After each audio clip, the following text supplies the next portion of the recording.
Olá, seja muito bem-vindo, seja muito bem-vinda a mais um vídeo desse canal. Eu sou a professora Carol Freitas e hoje nós vamos dar continuidade à nossa série Redação da Aprovação. E vamos continuar falando sobre a estrutura do texto dissertativo argumentativo.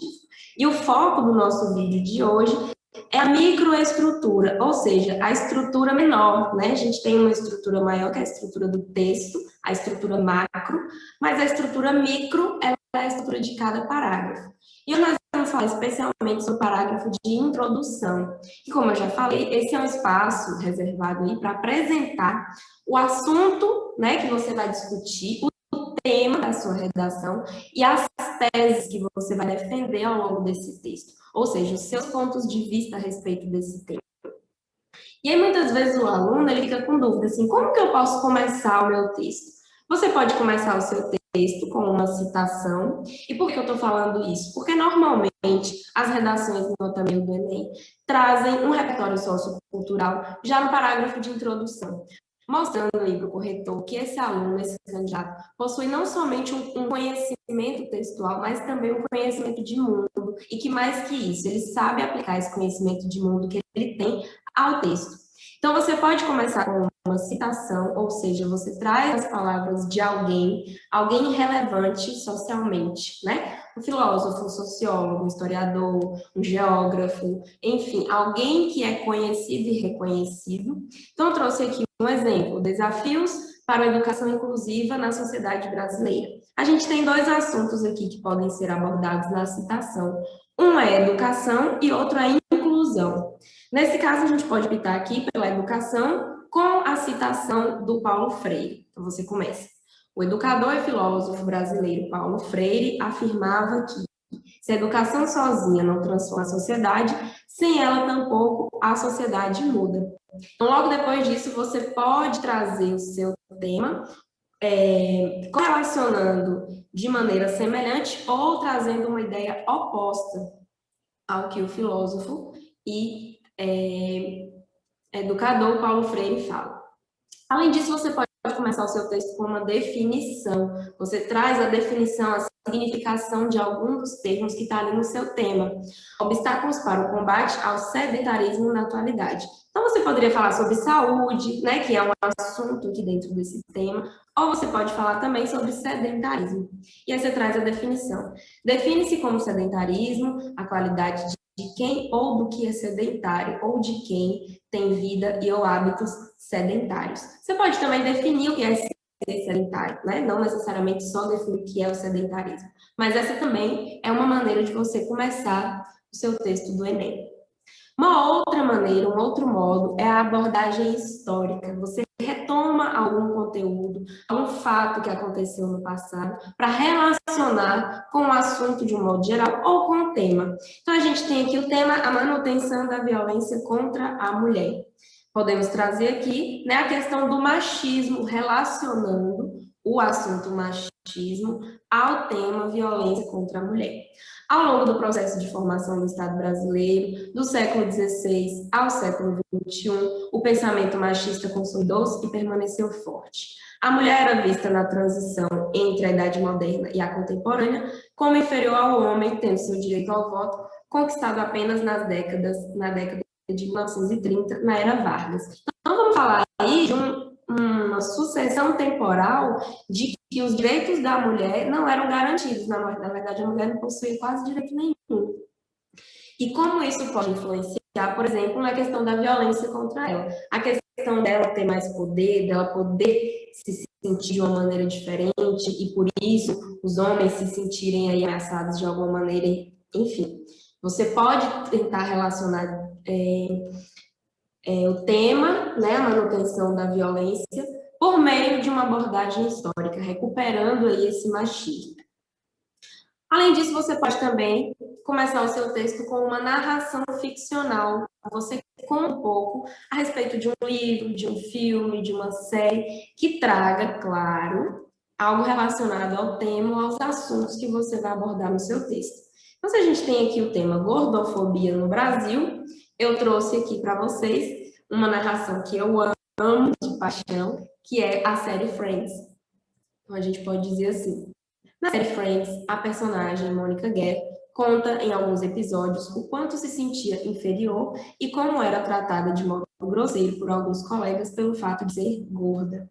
Então, a partir daí, você pode relacionar essa questão do comportamento de outras pessoas com alguém que está acima do peso, que é chamado de gordo, que é considerado gordo, e aí partir para os seus argumentos e introdução do tema. Além disso, você pode começar também com uma exemplificação. E aí, essa exemplificação pode ser por meio da lei, né? A lei, inclusive, é uma das exemplificações mais usadas assim, para iniciar a redação. Porque é um tipo de repertório que é bem fácil para muita gente guardar, e ele acaba sendo um pouco geral, porque muita gente traz, por exemplo, a Constituição Federal, que garante direitos básicos, e normalmente esses direitos são trazidos, né, são questionados nos temas do Enem. Então, eu trouxe aqui como exemplo os desafios do Sistema Único de Saúde no Brasil pós-pandemia.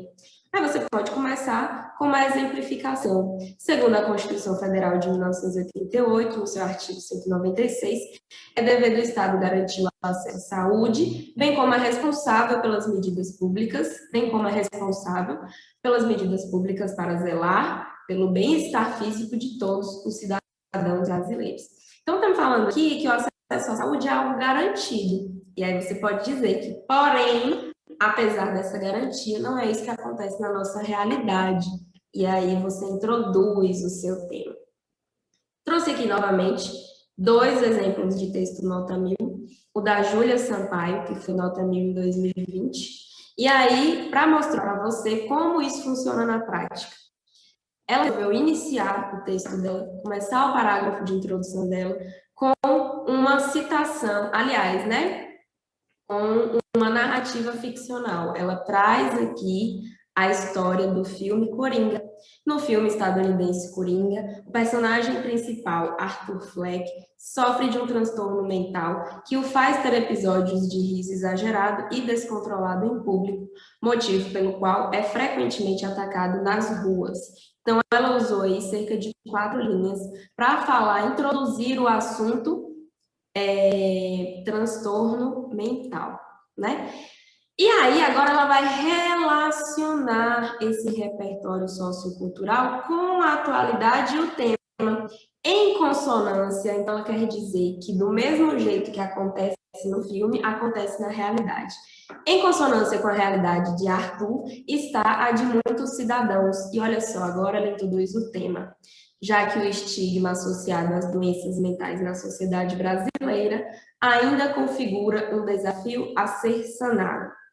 Por fim, ela vai apresentar as teses, né? Ela vai dizer as causas desse desafio. Isso ocorre, seja pela negligência governamental nesse âmbito, tese 1, seja pela discriminação dessa classe por parcela da população verde e amarela, nossa tese 2.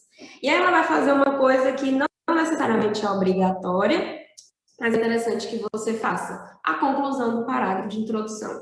Dessa maneira, é imperioso que essa chaga social seja resolvida, a fim de que o longa norte-americano se torne apenas uma ficção, ou seja, que não se mantenha essa realidade na sociedade atual.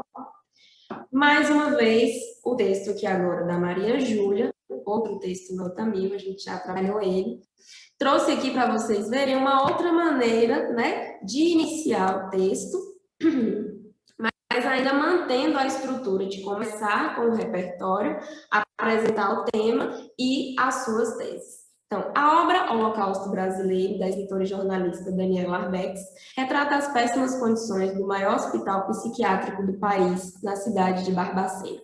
Nesse livro, os pacientes são tratados por meio de métodos arcaicos e invasivos, desde agressões psicológicas até choques elétricos, demonstrando a violência sofrida por indivíduos portadores de transtornos psíquicos.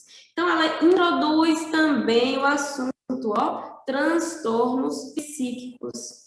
Fala sobre hospital psiquiátrico e agressões psicológicas sofridas nesse lugar por meio da citação, de uma narrativa, né? Não é uma narrativa ficcional, a gente tem aqui uma narrativa real, né? Que ela conta as péssimas condições do maior hospital psiquiátrico brasileiro. Não temos aí uma narrativa ficcional. Então, agora ela vai, logo depois de apresentar esse conhecimento extratextual, né, apresentar esse conhecimento de mundo, ela vai apresentar o tema. Além de expor os abusos do sistema de saúde da época, que agora ela relaciona, né, a obra da época com a realidade. O texto também é atual, uma vez que, tese 1, ó, o preconceito, tese 2, omissão estatal, perpetuam o que? O tema, o estigma associado às doenças mentais no Brasil.